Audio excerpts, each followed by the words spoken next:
বর্ষিয়ান রাজনীতিবিদ মির্জা আব্বাস অসুস্থ এবং সিরিয়াসলি অসুস্থ।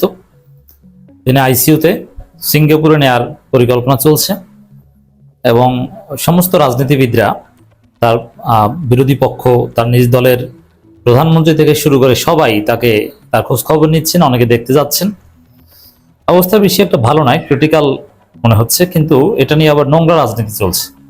অনেকে, এমনকি বিশিষ্ট কথিত রাজনীতিবিদ, বিএনপি অ্যাক্টিভিস্টরা এবং বামপন্থীরা, তারা ন্যারেটিভ নির্মাণ করছে যে নাসিরউদ্দিন পাটোয়ারি ক্রমাগতভাবে মির্জা আব্বাসকে ইরিটেট করছেন, ডিস্টার্ব করছেন, তার ফলে আজকে মির্জা আব্বাসের এই অবস্থা হয়েছে। এর মানে মির্জা আব্বাসের এই অবস্থার জন্য নাসিরউদ্দিন পাটোয়ারি দায়ী। কারা এটা সরাচ্ছেন, এর ভিত্তি কি বা এই বিষয়টা কি? দর্শক, একজন মানুষ অসুস্থ, আমাদের মিনিমাম রেসপেক্ট থাকা দরকার। যেমন দেখেন, আমরা তারেক রহমানের প্রচন্ড সমালোচনা করি এবং করব, but at the same time তাকে মাননীয় প্রধানমন্ত্রী বলি এবং তার ভালো কাজের অ্যাপ্রিসিয়েট করি। মির্জা আব্বাসের সমালোচনা করব, জীবিত থাকলেও করব, আল্লাহর ডাকে সাড়া দিয়ে পরপারে চলে গেলেও করব, কিন্তু এই অসুস্থতার সময় তার জন্য দোয়া করা, তার পাশে দাঁড়ানো, এটা আমাদের ন্যূনতম মানবিক দায়িত্ব এবং তার প্রতি একদম সর্বনিম্ন হিউম্যান রেসপেক্টের অংশ। এটা যারা দেখাতে পারবে না তারা ব্যর্থ, তারা অসভ্য, আনসিভিলাইজড, বর্বর। রাজনীতিতে পক্ষে বিপক্ষে কথাবার্তা থাকবে, সমালোচনা থাকবে, কিন্তু একদম মৌলিক জায়গায় রেসপেক্ট থাকতে হবে। এটা কিন্তু আছে। দেখেন, এই যে বিএনপি জামাত একে অপরকে, জামাতকে রাজাকার বলে এখনো বিএনপির লোকজন, আরো কত কিছু বলে। তারেক রহমান জামাতকে গুপ্ত বলে এবং জামাতের আমির তারেক রহমানকে বসন্তের কোকিল, আরো অনেক কিছু বলেছে। সাদিক কায়েম অত্যন্ত কঠোর ভাষায় তারেক রহমানের সমালোচনা করেছেন, কিন্তু যখন সাদিক কায়েমের সাথে তারেক রহমান দেখা হয়েছে তখন জড়িয়ে ধরেছেন। এবং আমিরের জামাত এবং তারেক রহমান কত সুন্দর সম্পর্ক, দেখেছেন না? তো এই যে বিষয়টা, এটা আসলে উচ্চ পর্যায়ের লোকজন বুঝে, কিন্তু বুঝে না কিছু স্যাস্তারা। যেমন আমাদের সাথেও যে আচরণ, আমরা সোশ্যাল মিডিয়ায় কথা বলি, মিডিয়ায় কথা বলি, তা কিছু গ্রামীণ স্যাস্ত্রা আছে, এরা আমাদেরকে গালি দেয়, অশিক্ষিত, মূর্খ।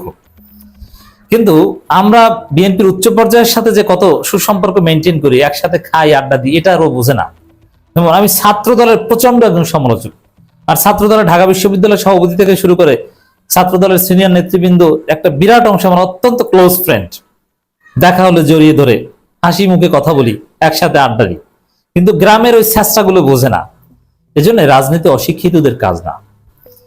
ওই স্যাস্ত্রা টাইপের অশিক্ষিত লোকজনেই মির্জা আব্বাসের এই অসুস্থতার জন্য নাসিরউদ্দিন পাটোয়ারিকে দায়ী করছে।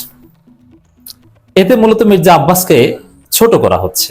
যেমন একজন একটা কথা বলেছে, সায়ন্ত সাখওয়াত, এ কিন্তু একজন ডাক্তার, বড় ডাক্তার এবং বিএনপির গুরুত্বপূর্ণ লোক, টকশো করেন, ফেসিবাদী আমলেও তিনি কথা বলেছেন, তবে অনেকটা সুযোগবাদী, ঝুঁকি নেন না, বিপদে পড়তে দেখিনি আমার জানা মতে।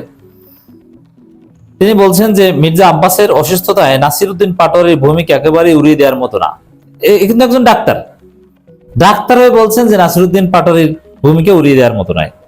এই ছেলেটা বেয়াদবির চরম সীমা অতিক্রম করে মির্জা আব্বাসকে যেভাবে ইরিটেট করেছে, দিনের পর দিন তা সহ্য করা সত্যি কঠিন। তো এই ন্যারেটিভ আরো অনেকে প্রচার করছে। তো এর জবাবে যেটা বলতে চাই, যদি নাসিরউদ্দিন পাটোয়ারির ইরিটেশনে মির্জা আব্বাস অসুস্থ হয়ে থাকেন, তাহলে মির্জা আব্বাসের রাজনীতি করার কোনো দরকার নেই। এটা রাজনীতি করার তার যোগ্যতাই নেই, টিকে থাকার যোগ্যতাই নেই।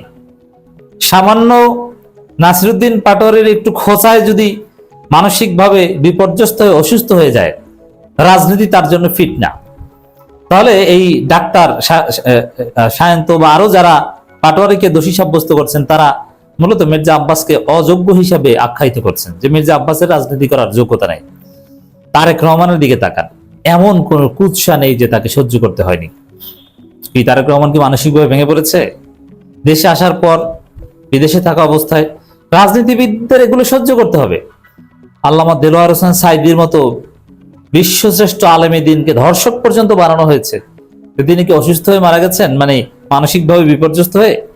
না, এগুলো রাজনীতিবিদদের কিছু না। আল্লাহ রাসূল সাল্লাল্লাহু আলাইহি সাল্লামকে এমন ভাবে মানসিকভাবে পীড়া দেওয়া হয়েছে, মন খারাপ হয়েছে, কিন্তু কখনো ভেঙে পড়েননি। সাহসী মানুষ এ ধরনের ইরিটেশনে ভেঙে পড়ে না। নাসিরউদ্দিন পাটোয়ারি তো বাচ্চা ছেলে, তিনি যে খোঁচা দিচ্ছেন এটা তার জন্য যে তেমন কিছু না, তার প্রমাণ হচ্ছে যে শেষ পর্যন্ত যেভাবেই হোক না কেন নাসিরউদ্দিন পাটোয়ারি কিন্তু জিততে পারে নাই, মির্জা আব্বাসই জিতেছেন।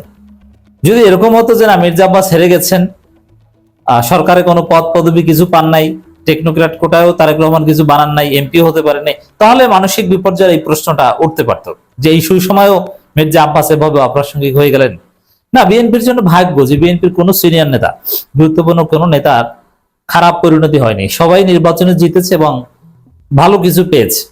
হয়তোবা কাঙ্ক্ষিত মানের পদ পাননি ডক্টর মঈন খান কিংবা আলতাফ হোসেন চৌধুরী, সেলিমা রহমান, এরকম কয়েকজন আছেন কাঙ্ক্ষিত পদ পাননি, কিন্তু কিছু না কিছু পেয়েছেন এবং ওভারঅল হ্যাপি।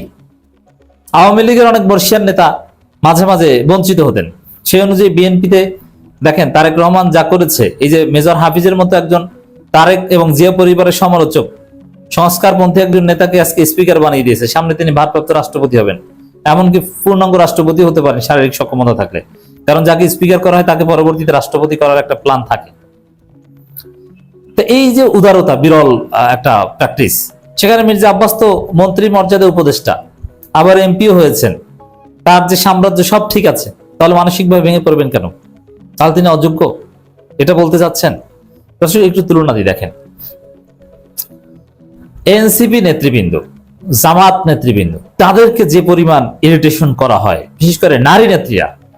আমাদের ঢাকা বিশ্ববিদ্যালয়ের একজন ম্যাডাম আছে, অত্যন্ত সুন্দরী, বনামি ম্যাডাম, এবং এনসিপির যে কয়েকজন আলোচিত নেত্রী, ডাক্তার মাহমুদা মিতু থেকে শুরু করে আরো বেশ কয়েকজন, তাদেরকে যে জঘন্য ভাষায়, নোংরা ভাষায় তাদের সমালোচনা করা হয়েছে, তাদের ছবি এডিট করে যেভাবে ছড়িয়ে দিয়েছে এই বিএনপির লোকজন এবং জামাত নেতৃবৃন্দ, এই যে ঝুমা ডাকসু নেত্রী, এখনো শরীফ ওসমান হাদি হত্যার সাথে জড়িয়ে নানানভাবে যে কুচ্ছা রটনা করা হচ্ছে জামাত এনসিপি নেতৃবৃন্দের, বিশেষ করে নারীদের, ওদের তো আত্মহত্যা করার কথা। তা আমি যদি ধরে নিই যে নাসিরউদ্দিন পাটোয়ারির খোঁচায় বা ইরিটেশনে মির্জা আব্বাস অসুস্থ, আইসিইউতে, হসপিটালে, মৃত্যুর সাথে পাঞ্জা লড়ছেন, কিংবা তাকে এখন সিঙ্গাপুর নেওয়ার পরিকল্পনা চলছে, তো এটা যদি নাসিরউদ্দিন পাটোয়ারিকে দায়ী করি, তাহলে বলবো যে এনসিপি নেতৃবৃন্দের তো আত্মহত্যা করার কথা ছিল। খালেদা জিয়ার মতো একজন মহান নেত্রীকে কতভাবে অপমানিত, লাঞ্ছিত করা হয়েছে আপনি দেখেছেন, কিন্তু খালেদা জিয়া কি মানসিকভাবে ভেঙে পড়েছে? না। মির্জা আব্বাসের ক্ষেত্রে এটা কেন বলা হচ্ছে? মানে যে লোকগুলো বলছে ওই লোকগুলো আসলে মির্জা আব্বাসেরও শত্রু, মানে একদম নোংরা মানসিকতার, এই অসুস্থতা নিয়ে রাজনীতি করে। নাসিরউদ্দিন পাটোয়ারিতে হক কথা লড়াই পারে না পাটোয়ারির সাথে, এখন মির্জা আব্বাসের অসুস্থতার কারণে তাকে দায়ী করার চেষ্টা করছে। অন দি আদার হ্যান্ড আমরা দেখছি যে মির্জা আব্বাসের পাশে দাঁড়িয়েছেন, পক্ষে দাঁড়িয়েছেন নাসিরউদ্দিন পাটোয়ারি, দোয়া করেছেন আল্লাহর কাছে যে আল্লাহ আমার সহযোদ্ধা আব্বাস ভাইকে সুস্থ করে দাও। তো এই ধরনের নোংরা রাজনীতি বিএনপির লোকজন করছে, আমরা প্রতিবাদ জানালাম। আল্লাহ রাব্বুল আলামিন মির্জা আব্বাসকে সুস্থ করে আমাদের মধ্যে ফিরিয়ে দিক। তবে সিঙ্গাপুর যাদেরকে নেওয়া হয় তারা অনেকেই সুস্থ হয় না, আবার ওবায়দুল কাদের সাহেব কিন্তু সুস্থ হয়ে এসেছিলেন। আল্লাহ চাইলে তাকে সুস্থ করে আমাদের মাঝে ফিরিয়ে দিতে পারেন।